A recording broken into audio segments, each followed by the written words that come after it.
आपल्या देशाचं रक्षण करण्यासाठी आपले शूरवीर सैनिक प्राणांची बाजी लावतात. देशसेवा करताना हौतात्म्य पत्करलेल्या सैनिकांच्या पत्नींना मात्र यानंतर अनेक अडचणींचा सामना करावा लागतो. लेकरांचा सांभाळ, त्यांचं शिक्षण, सासू सासऱ्यांची आजारपणं या सर्वांचा भार त्या वीर पत्नीवर पडतो. पती गमावल्याचं दुःख आणि जबाबदाऱ्यांचं ओझं यामुळे ती वीर पत्नी पार वाकून जाते. अशाच वीर पत्नींना आधार देण्याचं काम ज्योत्स्ना गर्गे करतायत. वीर पत्नींचं समुपदेशन करून त्यांना दुःखाच्या खाईतून बाहेर काढणं, त्यांची सरकारी दरबारी असलेली छोटी मोठी कामं मार्गी लावणं, मुलांच्या शिक्षणासाठी 4 पैसे कमवता यावे या विचारातून रोजगार उपलब्ध करून देणं अशी अनेक कामं ज्योत्स्नाताई करतात. ज्योत्स्नाताई यांनी सैनिक नारी शक्ती उद्योग नीती हा वीर पत्नी व सैनिक पत्नींचा गट तयार केला आहे. या माध्यमातून खाद्यपदार्थ तयार करून ते आर्मी कॅम्प परिसरामध्ये विकले जातात. ज्योत्स्नाताई यांच्या पुढाकारातून सुरू झालेल्या या उपक्रमाला सैनिकांकडून चांगला प्रतिसाद मिळतोय. 20 ते 25 महिलांना या माध्यमातून चांगला रोजगार देखील उपलब्ध झालाय. ज्योत्स्ना गर्गे, आम्हाला तुमचा सार्थ अभिमान आहे. तुमच्या कार्याला दैनिक प्रभातचा सलाम.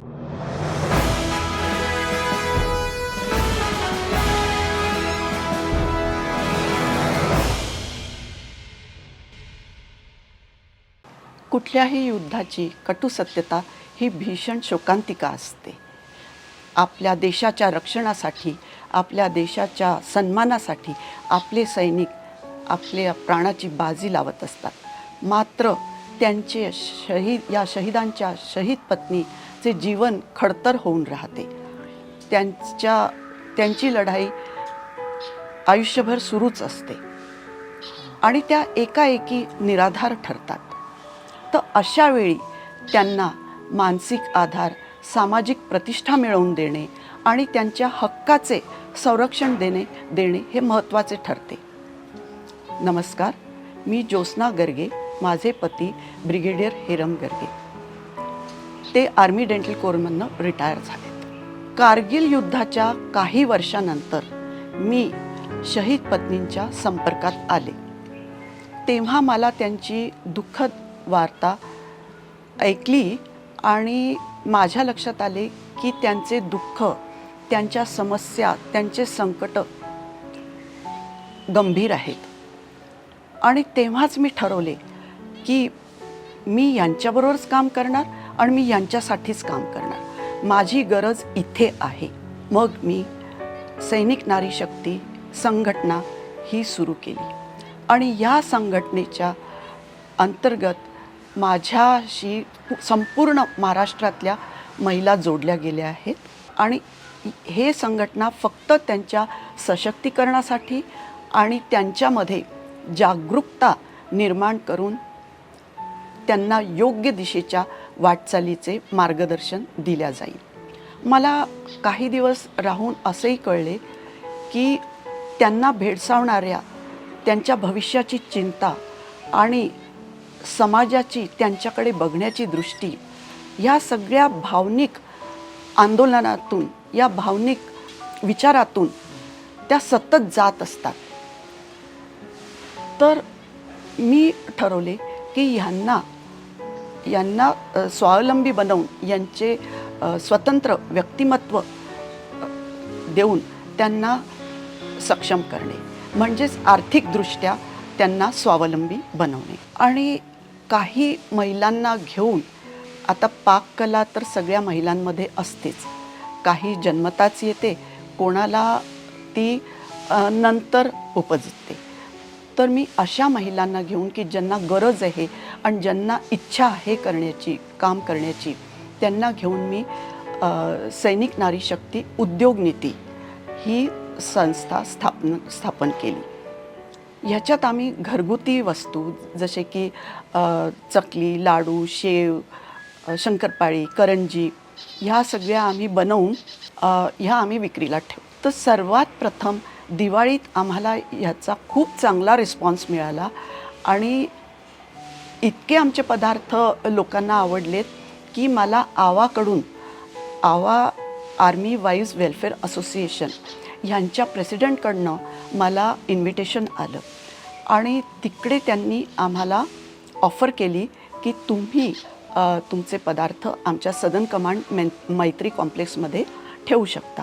आणि तिकडे आम्हाला एक काउंटर त्यांनी दिले आणि हे काउंटर मिळाल्यापासनं आमचा प्रोडक्शन हे पदार्थाचं हे रेग्युलर सुरू झालं. आता माझं हेच स्वप्न आहे, हाच उद्देश आहे की माझ्याबरोबर जास्तीत जास्त महिला जोडल्या गेल्या पाहिजे आणि मी त्यांना सक्षम केले पाहिजे. आता ह्याच्यात तर माझ्याजवळ आता सध्या 20-25 महिला जोडल्या गेल्या आहेत आणि अजूनही महिला त्यांना माझ्याबरोबर काम करायची इच्छा आहे. तर मी हळूहळू असे क्लस्टर्स फॉर्म करणार आहे. जसं आता माझा A1 A2 असे 2 क्लस्टर्स तयार झालेले आहेत आणि ह्याच्यात माझ्याजवळ ऑलमोस्ट 10-10, 12-12 महिला आहेत. मला सांगायचं आहे की सैनिक जेव्हा सुट्टीवर येतात तेव्हा त्यांच्याकडून त्यांचे घरचे लोक सगळी कामं करून घेतात. जसे की घराची बांधकामणी, शेतीचे कामं, जमिनीचे आणि विहीर खोदणे हे सगळे कामं करून घेतात. पण जेव्हा हाच सैनिक शहीद होतो तेव्हा त्याची पत्नी मात्र एकाएकी वेगळी टाकल्या जाते. तिला घरची काही म्हणजे जमिनीची प्रॉपर्टीमधनं तिला दखल केल्या जातं. आणि समजा अजून एक म्हणजे दुःखद गोष्ट सांगायची म्हणजे समजा तिला मुलगी असेल तर तिला तर याच्यातून बाहेरच काढल्या जातं. असं सांगण्यात येतं की तुला तर मुलगी आहे, ही मुलगी होऊन ती आपल्या घरीच जाणार आहे, तर तुला काही गरज नाही या सगळ्याची.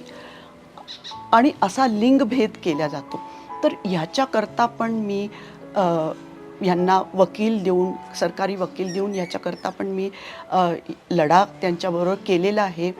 अधिकाऱ्यापासनं तर मंत्रालयापर्यंत मी ह्या सगळ्या अडचणी आहेत ह्या घेऊन जाते. इवन महिला आयोगापर्यंत सुद्धा मी गेलेली आहे. पण काही ठिकाणी यश मिळतं, काही ठिकाणी विचारल्याही जात नाही. त्याची मला थोडीशी म्हणजे दुःख आहे, खंत आहे. समुपदेशन तर मला कंटिन्युअस माझं चालूच असतं, कारण माझ्याबरोबर ह्या महिला जोडल्याच जातात आणि त्याच्यानंतर कुठून ना कुठून या येतात. कधी सातारा, सांगली, कोल्हापूर, सोलापूर इकडच्या महिलासुद्धा त्यांना कळतं की नाही बा ह्यांच्याकडे आपले थोडे बहुत कामं होतात. तर ते मला येऊन त्यांची ज्या काही अडचणी असतील त्या बोलत राहतात. त्यांना त्या अडचणीतून काढण्याची मी प्रयत्न करते. जितकं मला होऊ शकेल, जितकं माझ्याच्याने तेवढं मी त्यांना मदत करते. किती जणांना तर थोड्या काही वेळेस तर मी सांगते की म्हणजे त्यांच्या पतीची 13वी झाल्यावर त्यांना घराच्या बाहेर काढलेले आहेत. आणि ह्या महिला जास्त करून शेतकरींच्या मुली असतात आणि त्यांचे पती पण शेतकरीच असतात. त्यामुळे आणि ते आपल्याला इथे इतकं जाणवत नाही, पण ग्रामीण भागात अजूनही खूप लोकांचे विचार वेगळे आहेत. तर त्यांना ह्या अशा महिलांना ना सासरी ठिकाणा मिळत, ना माहेरचे लोक घ्यायला तयार होत की एकदा तुझी तिकडे तू दिलेली आहेस, तुझं आता तिकडेच आयुष्य तू आता तिकडेच घाल. तिची कुचंबणा होते आणि मग अशा वेळेस ती माझ्याकडे येते. गाठ भेट म्हणजे आता माझं हे ऑफिस आहे, माझ्या ऑफिसमध्येच येतात आता मुली. सुरुवातीलाच फक्त आम्ही तिकडे भेटलो होतो. सैनिक कल्याण ऑफिस आहे आमचं इकडे, तिकडे आम्ही भेटलो होतो. आता हे म्हणजे मी सांगते की वर्ड ऑफ माउथ म्हणजे असं कळत गेलं मुलींना की नाही बा या आपल्याला काही मदत करतात. त्यांना पुष्कळसं म्हणजे समुपदेश करून त्यांना त्यांच्या पहिले तर दुःखातून बाहेर काढावं लागतं आणि त्या तिकडून निघाल्या की मग त्यांच्या समस्या अडचणी जाणून घ्याव्या लागतात आणि मग जशा अडचणी असतील तशी मी सोडवायचा प्रयत्न करते. आणि माझ्याबरोबर अजूनही टीम आहे आमची की ज्यांचे पण मी मदत घेते. जशी वकील आहेत आणि कोणी पेन्शनचे कामं करतात, कोणी प्रॉपर्टीचे कामं करतात. तर अशा करता मी अशी एक टीम बनवलेली आहे आणि मग आम्ही टीम सगळ्या मिळून मग या महिलांना मदत करत असतो. आता माझ्याकडे मी ही जी संघटना स्थापन केली ही 2016मध्ये केली. कारण इथेच याच वेळेस मी या काही शहीद पत्नींच्या संपर्कात आले आणि मी सांगितल्याप्रमाणे की आता जसं मला त्यांचं कळले दुःख, त्यांच्या अडचणी, तर मग मी ह्या कामाला सुरुवात केली. आणि आता मग मी त्यांना त्यांच्या दुःखातून बाहेर काढायला बरेचसे कार्यक्रम घेते. त्यांचे सणवार त्यांच्याबरोबर मी साजरे करते. दिवाळी, दसरा हे पण आम्ही करतो. हेच नाही तर मी संक्रांतीचे हळदीकुंकूसुद्धा मी यांच्याबरोबर करते. आणि त्या म्हणतात पण की मॅडम आम्ही विधवा. म्हटलं बिलकुल नाही, तुम्ही विधवा नाही आहे, तुमचे पती अमर आहेत. तुम्ही त्यांची आठवण पूर्ण देशाला आहे, आमच्यामध्ये आहे, तुमच्यामध्ये आहे, तेव्हा तुम्ही विधवा नाही आहे. आणि असं करून मी त्यांच्याबरोबर हळदीकुंकू पण करत राहते. आणि हे करत करत हळूहळू त्यांना मी माझ्या विश्वासात घेतले. आणि मग मी त्यांचे असे समुपदेश करून त्यांच्या अडचणी, त्यांच्या संकट, त्यांच्या बऱ्याचशा त्यांच्या जीवनात यातना असतात त्या त्यांच्यातून बाहेर काढून मी त्यांची मदत करत असते. तर आत्तापर्यंत मी जवळजवळ 100 ते 200 महिलांना मी ह्या त्यांच्या दुःखातून बाहेर काढून समुपदेश करून त्यांना बरंचसं सक्षम केलेलं आहे. आणि आता माझ्याकडे मी जी आता माझी स्वतंत्र जी सैनिक नारी शक्ती उद्योग नीती जी सुरू केलेली आहे, त्याच्यात सध्या तर माझ्याकडे 20-25 महिला आहेत. पण आता माझ्याबरोबर अजूनही महिला यायला तयार आहेत. पण मी हळूहळू त्यांना सक्षम करून त्यांना विश्वासात घेऊन त्याच्यानंतरच मी त्यांना या उद्योगात जोडीन. पण नक्कीच करणार आहे. आणि हेच माझे स्वप्न आहे आणि हाच माझा जीवनातला उद्देश आहे. सगळ्यांना हेच वाटतं की सैनिकाला भरपूर पैसा मिळत असेल, त्याचा पगार भरपूर असेल, पण असं काही नसतं. त्या सैनिक जेव्हा तो शहीद होतो आणि त्याच्या जेव्हा पेन्शन सुरू होतं, तर त्या तुटपुंजी पेन्शनमध्ये ह्या वाढत्या महागाईमध्ये त्यांचं काही भागत नाही, या शहीद पत्नींचं भागत नाही. तेव्हा त्यांची अवहेलना होते. लहान लहान मुलांचे शिक्षण, त्यांच्या स्वतःचे संगोपन, मुलांचे संगोपन, कोणाकोणाचे तर सासू सासरे पण आजारी असतात, त्यांनाही बघावं लागतं. तर हे सगळं करण्यात त्या पेन्शनमध्ये त्यांचं भागत नाही आणि त्यामुळे त्यांची अवस्था भयंकर दुःखद असते, चिंतादायक असते. आणि त्यातच मी तुम्हाला अशा 1-2 असे एक उदाहरणं देते की ज्याच्यातून मला म्हणजे मी सुद्धा त्याच्यातून निघायला मला वेळ लागला. आता मी ही जी सैनिक नारी शक्ती उद्योग नीती ही जी सुरू केलेली आहे, ही म्हणजे की ज्यांचे शिक्षण जास्त नाही आहे, ज्या बाहेर नोकरी करू शकत नाही, ही त्यांच्याकरता मी सुरू केलेली आहे आणि त्यांना गरज पण आहे. तर त्या माझ्याकडे जोडल्या गेलेल्या आहेत. आणि याच्यातून तर काही तर अशा आहेत की ज्यांना 2-2 मुलं आहेत, मुली आहेत आणि ज्यांचे बिलकुल त्या पेन्शनमध्ये भागत नाही, अशा मुली आणि त्यांचे शिक्षण, त्यांचे संगोपन ह्याच्यात त्यांचं भागत नाही, अशा मुलींना मी घेऊन ही संघटना ही जी सुरू केलेली आहे ती ह्याच्याच करता की यांना काही रोजगार मिळेल आणि त्यांच्या काहीतरी त्यांना ह्याच्यातून काहीतरी मदत होईल. तर मी असं करते की आम्हाला जो काही या पदार्थातून जे काही प्रॉफिट मिळतं ते मी माझ्याकरता ठेवतच नाही. मी हे सगळं यांच्यामध्ये वाटल्या जातात. जो काही आम्हाला जो प्रॉफिट मार्जिन असेल तो मी सगळा या महिलांमध्ये वाटल्या जातं. आणि हळूहळू म्हणजे मी तरी सांगू शकते की आता त्यांचे 15 ते 20 हजार यांना महिना हा मी त्यांना देतेच.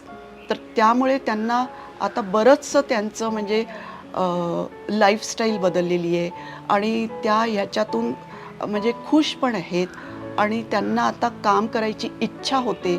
आणि ते जे म्हणतात ना सेल्फ कॉन्फिडन्स आता त्यांना तो आपल्यावर विश्वास आला आहे की मी पण काही करू शकते. तर ह्याच्याकरता म्हणजे मला ह्याच्यातच खूप समाधान आहे की मी त्यांना सक्षमतेच्या मार्गावर लावलेलं आहे. आता आमचे हे म्हणजे जे आता आम्हाला मैत्री कॉम्प्लेक्स सदर्न कमांडमध्ये हे जे काउंटर मिळालेले, तिथे तर आमचं रेग्युलर म्हणजे तिथे आमचा स्टॉक जातोच. पण तरीही आवा जे आहेत, आवा म्हणजे आर्मी वाईफ्स वेलफेअर असोसिएशन, हे ह्यांचे कुठे ना कुठे काही ना काही प्रदर्शन होत राहतात. कधी फिनिक्स मॉलमध्ये, कधी SGS मॉलमध्ये, आणि कधी यांचेसुद्धा म्हणजे प्रदर्शन होत राहतात कुठल्या ना कुठे, जसे कॅम्प एरियामध्ये. कधी BEGच्या दिघीमध्ये झालं होतं, मग मैत्री कॉम्प्लेक्समध्ये झालं होतं. RSI च्या तिकडे मेळा झाला होता, तेव्हासुद्धा तिकडे आम्हाला बोलवलं गेलं होतं. तर असे जेव्हा हे आमचे एक्झिबिशन्स होतात, तेव्हा पण आमचे जे पदार्थ आहेत ते तिकडे जातात आणि तिकडे आम्हाला खूप चांगला रिस्पॉन्स मिळतो. म्हणजे असा मिळाला की आम्हाला काका हलवाईवाले येऊन त्यांनी आम्हाला म्हटलं की तुम्ही आपले प्रॉडक्ट्स आमच्याकडे ठेवू शकता. म्हणजे हळूहळू आमच्या याची ख्याती होते आहे, हे बघून माझ्या मुली आणि मी आम्ही खूप खुश आहोत. अजूनही माझं असं आहे की बऱ्याचशा महिला आहेत की ज्या शिवणकामामध्ये, ज्या कापडी पिशव्या बनवतात. आता प्लास्टिक बंद झालं आहे, तर मी त्यांना म्हटलं कापडी पिशव्या बनवा. ते बनवतात, स्टिचिंग करतात, म्हणजे टेलरिंगचं काम करतात, ब्युटिशियन आहेत काही. तर ह्या सगळ्यांना मी म्हणजे घेऊन मला हे काम करायचे. बऱ्याच जणींना मी म्हणजे अशा कामाला लावलेलं आहे की जशा ह्या कापडी पिशव्या बनवतात, तर मी ह्यांच्या पिशव्या मीच माझ्या या नारी शक्ती उद्योग नीतीमध्ये घेऊन ह्याच्यातच मी माझे पदार्थ देऊन हे मी कस्टमर्सला देत असते. आणि स्टिचिंगचे ज्या करतात की चला बा चांगले चांगले डिझायनर्स कपडे शिवतात आहे, त्याच्याकरतासुद्धा मी त्यांना कस्टमर्स देत राहते. आणि ब्युटिशियन करतासुद्धा आम्ही काय करतो की त्यांना एक असं जागा देऊन एक आम्ही पार्लरसुद्धा सुरू केलेलं आहे. तर त्याच्यात पण बऱ्याचशा महिला, म्हणजे 4-5 महिला तर तिकडे पण आहेत आणि ह्या पण बाकीच्या सगळ्या याच्यात काम करतच असतात. म्हणजे हळूहळू म्हणजे माझं असं आहे की मी किती महिलांना घेऊ, किती कामं करू यांच्याबरोबर, आणि वेगळ्या वेगळ्या प्रकारचे त्यांची कलाकृती, त्यांची क्रिएटिव्हिटी बघून मला त्यांना काम देऊन त्यांना मी किती सक्षम करू शकीन आणि त्यांना किती मी स्वावलंबी करू शकीन, हे माझं ध्येय आहे, हेच माझं स्वप्न आहे. हे माझं जे उद्योगनीतीचं काम आहे, ह्याचा जो खर्च आहे तो मी मी स्वतःच्या पैशानीच करते. माझं तसं गर्गे फाउंडेशन आहे, पण मला कोणाचेही डोनेशन्स नाही, काही देणगी नाही. मी माझ्या पतीच्या ज्या काही पेन्शनमधनंच हे मी करत राहते. आणि कारण मला त्यांचा फुल सपोर्ट आहे, सपोर्ट होता.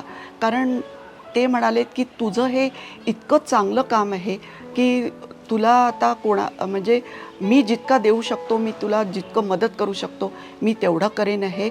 आणि त्याचकरता म्हणजे मला हा जो धैर्य मला जो घरातून मिळतो, माझे मुलंसुद्धा मला खूप सपोर्ट करतात.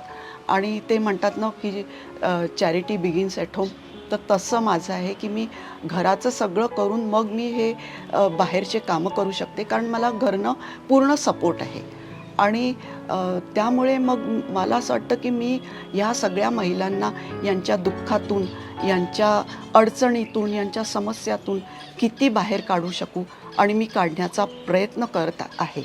आणि माझे आता जीवन ह्यांच्याच करता राहिलं आहे आणि यांच्याच शेवटच्या श्वासापर्यंत मी म्हणू शकते की मी निस्वार्थपणे आणि निष्ठेने हेच काम करत राहीन, यांच्याकरताच काम करत राहीन.